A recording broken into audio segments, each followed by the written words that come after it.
अस्सलाम वालेकुम। बीटीसी और शिप कॉइन में थोड़ा सा मैं देख रहा हूँ बाई साइड पे।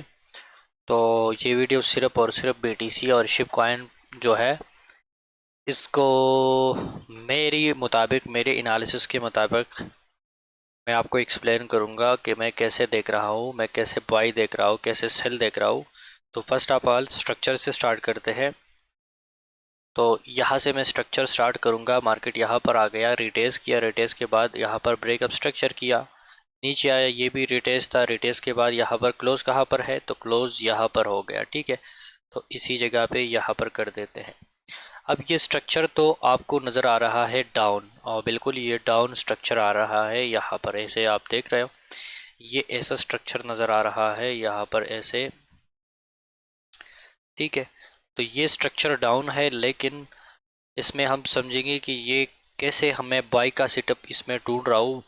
हालांकि सेल ढूंढना चाहिए था, सेल फाइंड करना चाहिए था, सेल करना चाहिए था, लेकिन मैं बाय करूँगा। सेल की बनिस्बत मैं बाय करूँगा। तो किस लेवल से बाय करूँगा, क्या रीज़न होगी, हर एक चीज़ मैं इस वीडियो में एक्सप्लेन करूँगा। ठीक है, तो अब ये स्ट्रक्चर अगर डेली की अकॉर्डिंग देखें तो ये स्ट्रक्चर जो है ये सेल का है। लेकिन थोड़ा सा मोमेंटम को भी समझते हैं, क्योंकि स्ट्रक्चर के साथ अगर मोमेंटम को आपको समझ नहीं आता तो आपको कुछ भी समझ नहीं आता। क्योंकि स्ट्रक्चर, मोमेंटम और लिक्विडिटी ये कुछ चीज़ें हैं जो आप स्ट्रक्चर के साथ ज़रूर आप अलाइन करोगे तो आप एक अच्छा सा ट्रेड ले सकते हो। सिर्फ और सिर्फ स्ट्रक्चर पे अगर आप ट्रेड करते हो तो फिर आप एक अच्छी एंट्री नहीं ले सकते। ठीक है, तो स्ट्रक्चर जहाँ से स्टार्ट हुआ था, हमने स्टार्ट किया था, तो उसी जगह से मोमेंटम स्टार्ट करते हैं कि मोमेंटम कैसे आ रहा था, मोमेंटम शिफ्ट कहाँ पर हुआ, और ये सारी चीज़ें हम इसमें डिस्कस करेंगे। तो इसको आप देख रहे हैं यहाँ पर, तो ये जो आपको नज़र आ रहा है ये बिल्कुल ये कि मार्केट में जो है ट्रेंड डाउन है, और मार्केट स्टिल जो बड़ी बड़ी कैंडल बन रही है वो सेल का बन रहा है। ठीक है, और अगर आप यहाँ पर भी देखो तो मार्केट यहाँ भी सेल में ही मोमेंटम ज़्यादा है। यहाँ पर अगेन मोमेंटम सेल में ज़्यादा नज़र आ रहा है, और यहाँ पर अगेन मोमेंटम सेल में ही ज़्यादा नज़र आ रहा है। तो आप अभी सिर्फ और सिर्फ अगर आप मोमेंटम और स्ट्रक्चर को अलाइन करें तो यहाँ पर एक तो स्ट्रक्चर भी सेल का है, दूसरा यहाँ पर मोमेंटम भी सेल का है। देख रहे हो, यहाँ पर भी मोमेंटम सेल का है, और इस एरिया में भी मोमेंटम सेल है। यहाँ पर भी ज़्यादा वॉल्यूम जो है वो सेल में है। तो अभी हम सिर्फ और सिर्फ इसी जगह को अगर देखते हैं तो सिर्फ और सिर्फ सेल का ही सोचते हैं। लेकिन फिर चेंज भी आता है मार्केट में, खाली सेल तो नहीं जाएगा, खाली बाय भी नहीं जाएगा मार्केट। तो उसमें जब चेंज आता है तो चेंज हम किस किस चीज़ों को देखने के बाद ये डिसाइड कर सकते हैं कि मार्केट में अभी चेंज आ सकता है। तो फर्स्ट तो ये चीज़ होता है जब भी एक स्ट्रक्चर चेंज होता है। ये एक स्ट्रक्चर था जो कि डाउन आ रहा था ऐसे। ठीक है, तो जब भी एक स्ट्रक्चर चेंज होता है तो वो पहले कंसोलिडेशन टाइप कर देता है, यहाँ पर रेंज करता है, और इसी रेंज पे अगर नीचे साइड से ग्रेपिंग भी करे, लिक्विडिटी ग्रेप भी करे, तो वो तो बेस्ट ही ट्रेड हो जाता है कि यहाँ पर रेंज किया, रेंज के बाद ऐसे मोमेंटम के साथ ऐसे ग्रेप करे, ग्रेप के बाद ऊपर जाना स्टार्ट करे, तो फिर ये चेंज होता है और मार्केट ऐसे चेंज करता है। तो ये सिंपल एक तरीका है कि एक ट्रेंड कब चेंज होता है, जो प्रॉपर तरीके से ट्रेंड चेंज होता है तो वो यहाँ पर ज़रूर जो है पहले रेंज करता है, रेंज कर लेता है। रेंज के बाद ही मार्केट सही तरीके से मोमेंट अपना चेंज करता है। ठीक है, तो ये रेंज था, और यहाँ पर जो था पहले ट्रेंड, ये डाउन था। ठीक है, ट्रेंड डाउन था, और यहाँ पर कन्वर्ट होके बुलिश में कन्वर्ट हो गया। इसी जगह पे ये अप ट्रेंड बन गया, अप ट्रेंड, चलो अब ट्रेंड में बन गया। तो अब ये सिंपल स्ट्रक्चर है, जिसको स्ट्रक्चर समझ आता है तो मार्केट पहले तो यहाँ से ऐसे सेल आ रहा था। ठीक है, सेल आ रहा था, सेल आ रहा था, यहाँ पर कंसोलिडेशन किया। तो मैंने अभी बताया कि जब भी एक स्ट्रक्चर चेंज होता है, चाहे वो बुलिश हो, बेरिश हो, जो भी स्ट्रक्चर हो, तो चेंज होने से पहले वो थोड़ा सा रेंज करता है, रेंज के बाद अगर लिक्विडिटी ग्रैब करता है तो बेस्ट होता है, नहीं करता तब भी मार्केट चला जाता है। लेकिन जब ये लिक्विडिटी ग्रैब भी करे और फिर ऊपर स्टार्ट कर ले तो ये एक मज़े की ट्रेड आपको मिल सकता है ट्रेंड में। तो अब यहाँ पर ये पहले तो इसी साइड पे ग्रेपिंग किया, ग्रेपिंग के बाद यहाँ पर चेंज ऑफ करेक्टर हुआ, चेंज ऑफ करेक्टर के बाद अब अगेन बी ओ एस, ये तो बेसिक स्ट्रक्चर है, जिनको स्ट्रक्चर समझ आता है तो वो ये चीज़ समझ सकता है। अभी बीटीसी की चार्ट को देखते हैं, डेली के अकॉर्डिंग क्या क्या सीन हुआ था।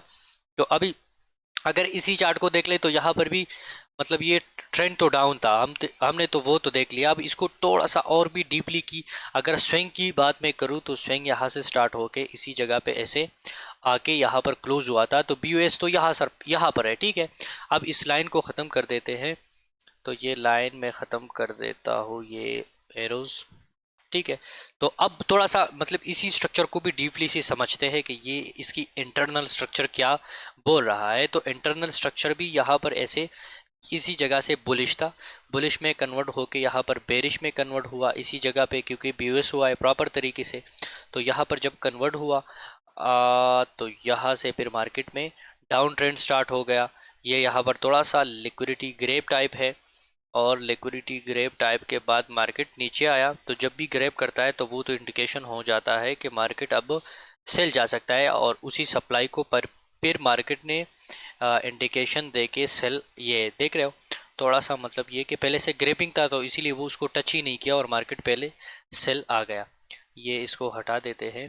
ये प्रॉपर तरीके से मैं एक्सप्लेन कर रहा हूँ ताकि आपको समझ भी आ सके कि मैं क्यों ये बाय बता रहा हूँ, क्यों सेल बता रहा हूँ, रीज़न क्या है, बिहाइंड द सीन क्या है, हर एक चीज़ जो है वो क्लियर करूँ, ठीक है। तो इंटरनल स्ट्रक्चर को देखते हैं, स्विंग स्ट्रक्चर को यहाँ पर हटा देते हैं। तो इंटरनल स्ट्रक्चर आपको यहाँ पर ऐसे नज़र आ रहा है कि इसी जगह पे भी प्रॉपर तरीके से एक क्लोज है तो स्ट्रक्चर मानेंगे, फिर यहाँ पर इसी जगह पे क्लोज है।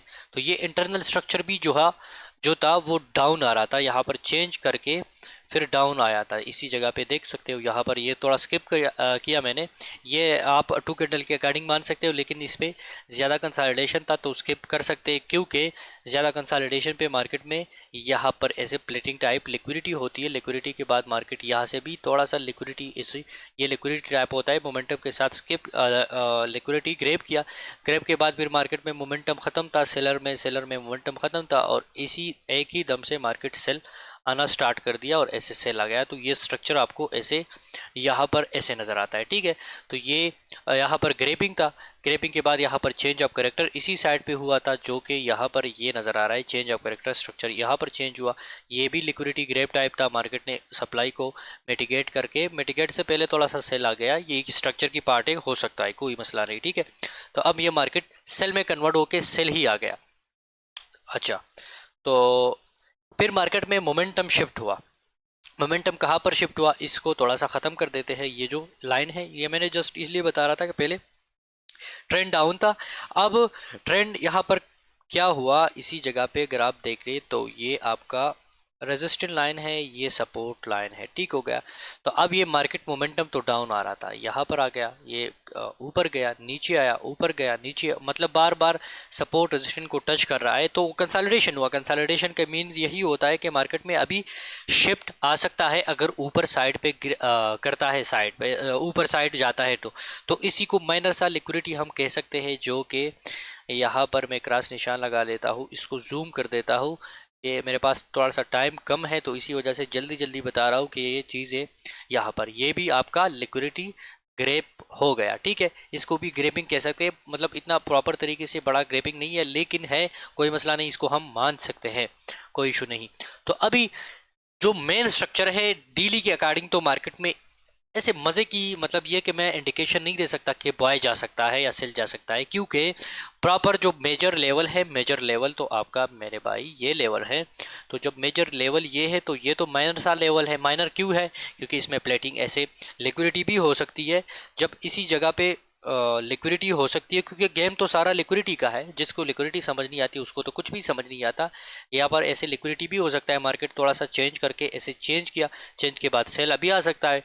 लेकिन मैं समझता हूँ कि जो वीकली टाइम फ्रेम के मुताबिक है, वीकली टाइम फ्रेम में जाते हैं तो यहाँ पर ये बीटीसी की चार्ट, ये मैं आपको यहाँ पर दिखा देता हूँ। तो वीकली चार्ट आपको क्या बता रहा है, इसको बिल्कुल ख़त्म कर देते हैं। जो डेली की एनालिसिस था, वीकली की एनालिसिस को एक्सप्लेन यहाँ पर पूरा पूरा बता देता हूँ, यहाँ पर देख लें। तो वीकली की एनालिसिस भी अगेन मोमेंटम को एक्सप्लेन करेंगे। मार्केट में सेलर मोमेंटम ज़्यादा, सेलर मोमेंटम ज़्यादा, सेलर मोमेंटम ज़्यादा, फिर कंसोलिडेशन, कंसोलिडेशन के बाद रेंज, रेंज, रेंज के बाद मार्केट में यहाँ पर मोमेंटम क्रॉस कर दिया। ये मोमेंटम सेलर में था, लेकिन यहाँ पर बायर्स में भी मोमेंटम आया। जब बायर्स में मोमेंटम आया तो ये इंडिकेशन हो सकता है कि मार्केट में अभी अभी चेंज आ सकता है, ठीक है। लेकिन ये एक प्रॉपर अच्छा लेवल नहीं है। लेवल अच्छा क्यों नहीं है? क्योंकि ऐसे प्लेटिंग एरिया भी हो सकता है, क्योंकि मेजर लेवल तो स्ट्रक्चर हाई तो ये है मेजर लेवल, जो मैं कहता हूँ कि मेजर लेवल है। मेजर लेवल इसलिए है क्योंकि ब्रेकअप स्ट्रक्चर सही तो इसी साइड पे हुआ था और आपका स्ट्रक्चर हाई तो ये बना था, इसीलिए मैं इसको मेजर हाई कहता हूँ, ठीक है। हालांकि मार्केट यहाँ पर शिफ्ट हो चुका है ऑलरेडी, तो मैं समझता हूँ कि अगर इस लेवल से, जो कि मैंने मेंशन कर दिया है यहाँ पर, ठीक है, अगर इस लेवल से मार्केट ऊपर क्लोज करता है, कि वीकली टाइम फ्रेम यहाँ पर ऐसे प्रॉपर क्लोज करता है, तो क्लोजिंग के बाद हम रिटेस का वेट करेंगे। इसी रिटेस पे यहाँ से बाय का सेटअप देखेंगे, बाय करेंगे और मार्केट ऐसे ऊपर चला जाएगा। तो मैं ये देख रहा हूँ कि वीकली टाइम फ्रेम एक बुलिश कैंडल यहाँ पर इसी एरिया से ऊपर क्लोज होना चाहिए। क्लोजिंग के बाद इंशाल्लाह आप बीटीसी को कहाँ किस किस लेवल पे देखोगे, तो पहले तो प्रॉपर आप इसको समझे कि इसी जगह से प्रॉपर जो है वीकली टाइम फ्रेम क्लोज किया। क्लोज के बाद अब ये रिटेस यहाँ तक भी हो सकता है, ये यहाँ तक भी हो सकता है, यहाँ तक भी हो सकता है और यहाँ तक भी हो सकता है। फिर आप अपनी स्ट्रेटजी के मुताबिक इस पे ट्रेड कर सकते हो। तो फर्स्ट टीपी आपका क्या होना चाहिए, मैं समझता हूँ कि ये जो कैंडल रिटेस है, क्योंकि डेली के अकॉर्डिंग ये 2 कैंडल से ज़्यादा होगा तो इस तक, यहाँ तक मार्केट जा सकता है, तो आपका फर्स्ट टीपी ये होगी। अब सेकंड टीपी की बात करते हैं, सेकंड कहाँ तक मार्केट जा सकता है, तो यहाँ पर भी थोड़ा बहुत कंसोलिडेशन हुआ होगा, तो डेली के अकॉर्डिंग यहाँ पर भी कुछ जोन वगैरह हुआ होगा, तो इसी जगह से भी रिटेस कर सकता है। तो सेकंड टीपी आपका ये होगी और थर्ड टीपी आपका ये नहीं होगा, क्योंकि इसमें लिक्विडिटी है, तो ये आपका थर्ड टीपी होगी कि अगर जाता है मार्केट तो फिर 52 तक ही ज़रूर जाएगा। फिर मार्केट में रिटेस हो सकता है, जैसे कि ऐसे कब मार्केट जब जाता है ना ऊपर, तो एक ही दम से ऊपर नहीं जाता, एक ही दम से नीचे नहीं जाता, वो थोड़ा बहुत रिटेस तो करता है। इसलिए तो फर्स्ट टीपी हम लगाते हैं कि अगर मार्केट वापस भी चले आता है तो हमारा फर्स्ट टीपी है टू अब जाने दे मार्केट को। तो यहाँ पर जब मार्केट गया थोड़ा सा रिटेस करता है, रिटेस के बाद ऐसे इसी एरिया में फिर दोबारा जाता है, जाने के बाद कभी कभी ऐसे चेंज भी करता है, चेंज के बाद ऐसे सेल ही आ जाता है। तो हम फिर वो स्ट्रक्चर को देखेंगे कि स्ट्रक्चर क्या कह रहा है और क्या आपका जो है कैंडल्स आपको बता रहा है, जो है न्यूज़ आपको बता रहा है। सारी चीज़ों को देखने के बाद ही हम डिसाइड करेंगे कि बाय करेंगे, सेल करेंगे, जो भी करेंगे हम उसके बाद करेंगे, ठीक है। लेकिन मुझे तो नज़र आ रहा है कि इसी जगह से प्रॉपर तरीके से ऊपर क्लोज के बाद हम सेल जो है ना बाय का सेटअप देखेंगे और बाय करेंगे, ठीक है। अब ये जो शिप क्वेन है इसको भी सेम इसका एनालिसिस है।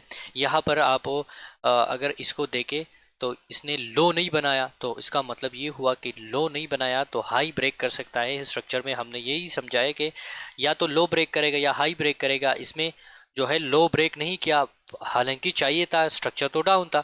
अगर इसको देख ले, 2 कैंडल रिटेस, रिटेस के बाद बीओएस, बीओएस के बाद रिटेस, रिटेस के बाद तो ऊपर नीचे ब्रेकअप स्ट्रक्चर करना चाहिए था, क्लोज करना चाहिए था, क्लोज नहीं किया।